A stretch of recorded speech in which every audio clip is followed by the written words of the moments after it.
Hey, so what are REITs? Why should you invest in REITs? Do you know what REITs are? Real estate investment trusts.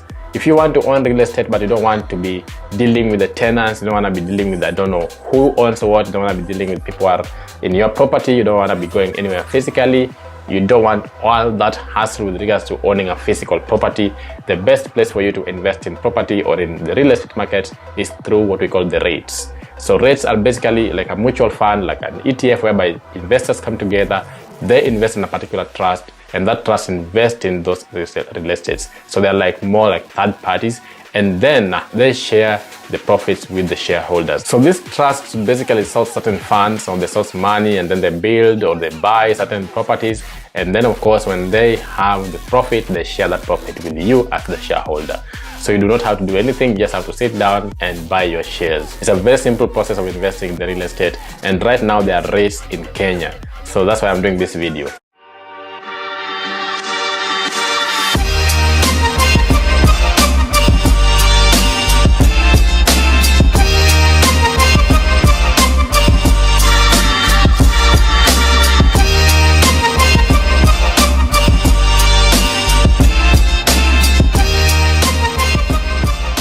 Hey guys, welcome to Kenyans Money Matters, and once again here at Kenyans Money Matters we talk about the money mindset, how to make that money, how to manage that money, how to enjoy that money, how to invest that money, and how to assure yourself of a lifetime of income. So right now we're going to talk about real estate. I know Kenyans love real estate. It's like when we were growing up, the only investment we ever thought about was real estate, and now there are ways in which you can invest in the real estate by just owning shares in a REIT, which is the real estate investment trusts. So now you don't have to go and own that land, you don't have to go and buy that house, you don't have to go and buy that hotel, you don't have to go and buy that showroom, you don't have to go and buy that mall. You can as well own a share of that mall from where you are sitting. It has become very difficult for most people to invest in real estate, and therefore the government saw it fit to encourage most people to invest through shares of REITs. So basically you are investing in the real estate like you're investing in stocks, and this has become a very lucrative way of investing in the real estate market. So there are different actors in the REIT sector in Kenya.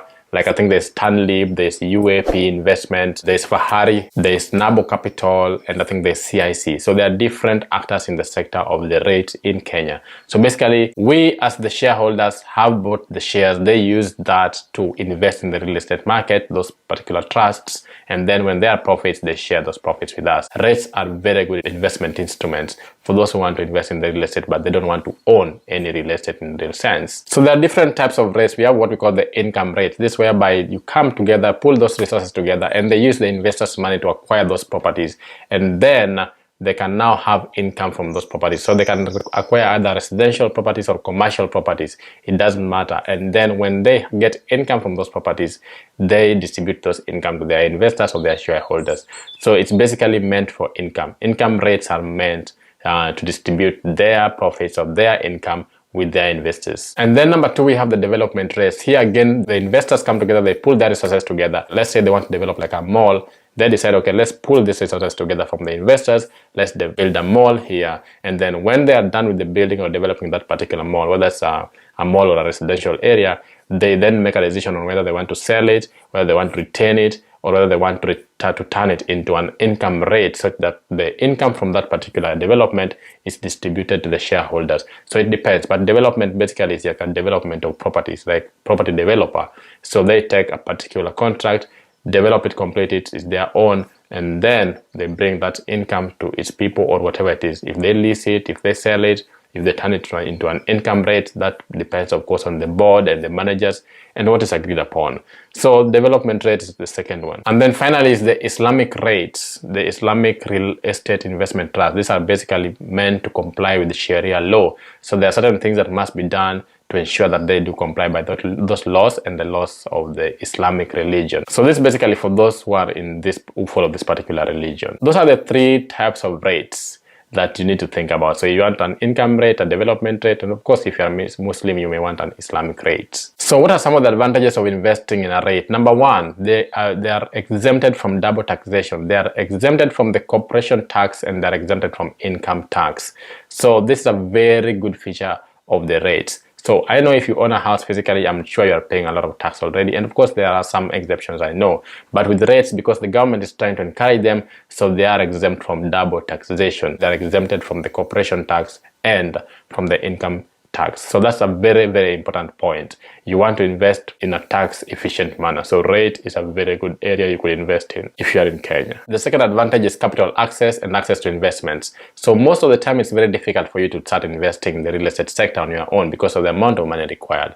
But through REITs, it means you bring up a pool of investors, and therefore it makes it much easier to invest in these huge malls, these huge shopping centers, these huge residential areas without the requirement of that huge capital for someone to do it on their own. So it gives people who are in the middle class or even lower class or even higher middle class access to certain things that in real sense they wouldn't have had access to.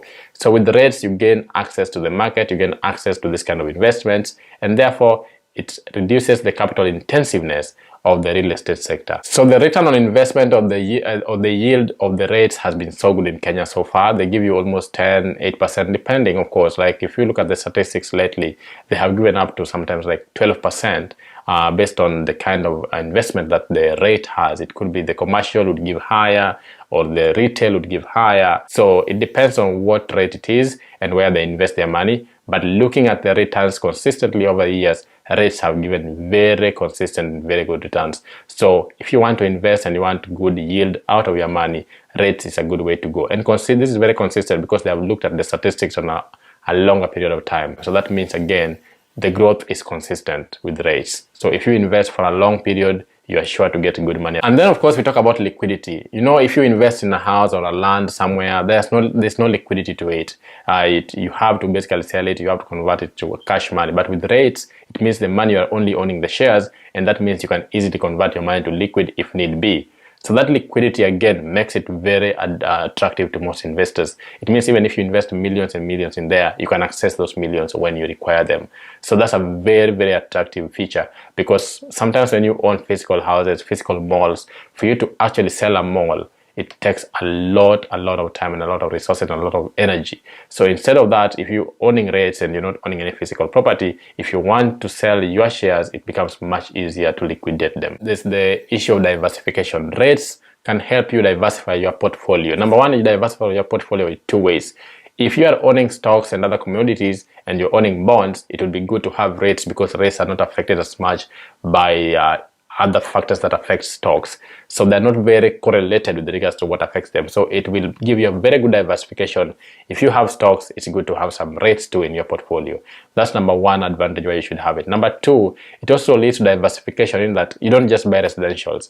If you are investing on your own, most probably you only have your houses or you only have your land. But when you invest in REITs, most likely they have very diversified portfolio in that they have developments in the residential areas, some property in the commercial areas, they have some properties in industrial buildings. So that gives it a very diverse portfolio, and that means your money would likely be safer when you invest it with the REITs. So REITs is a very good avenue for investing in the real estate market. And then of course there's the professional management. So most of the time it's very difficult to manage this thing. So someone who just comes from school, comes from the university, wants to start investing, you don't know anything about the property market, there's so much to learn, there's so much to understand. But with REITs, you have access to professional managers. People will help you manage everything that you want. People will help you manage your money. So your part is basically to invest your money. And then there are professional managers there who are deciding on what to do, where to invest the money, how to get the returns. It's not your duty, it's not your work. If you were to go to these managers or talk to these investors or talk to someone like me who is an investment advisor, I would charge you so much to speak to me for just maybe an hour. But through REITs, you have access to that professional management and you don't pay for it directly. It could be, yes, they charge a fee, but the fee compared to how much you pay an individual, for example, would be much higher.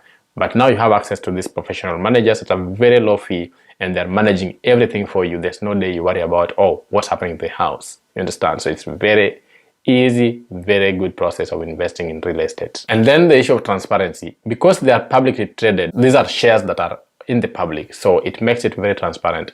So they are always required by law to disclose their financial information to disclose everything that the investors need to know. So that transparency again gives trust and gives a bit of confidence to the part of the investor that whatever it is they're investing in, they know it quite well.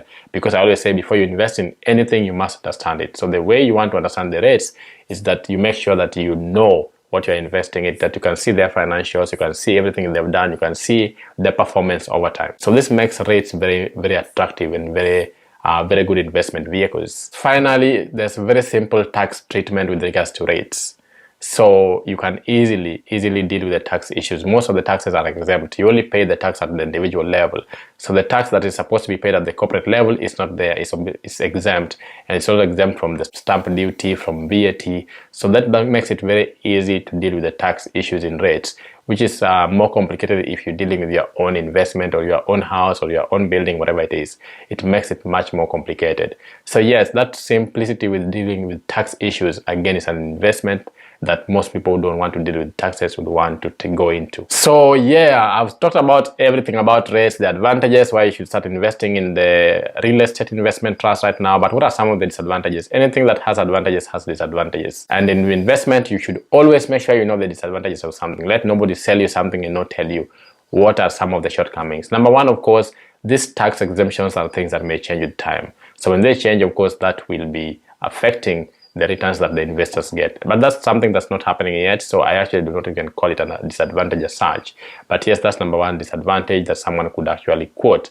Number two is, of course, the fact that sometimes you have no lease, or there's change of lease, or if it's a mall, for example, people are not going to the mall, like the COVID times, you could find the mall is empty. So of course, those kind of things affect the returns that the investors get, just like it affects anyone else who is owning that particular mall.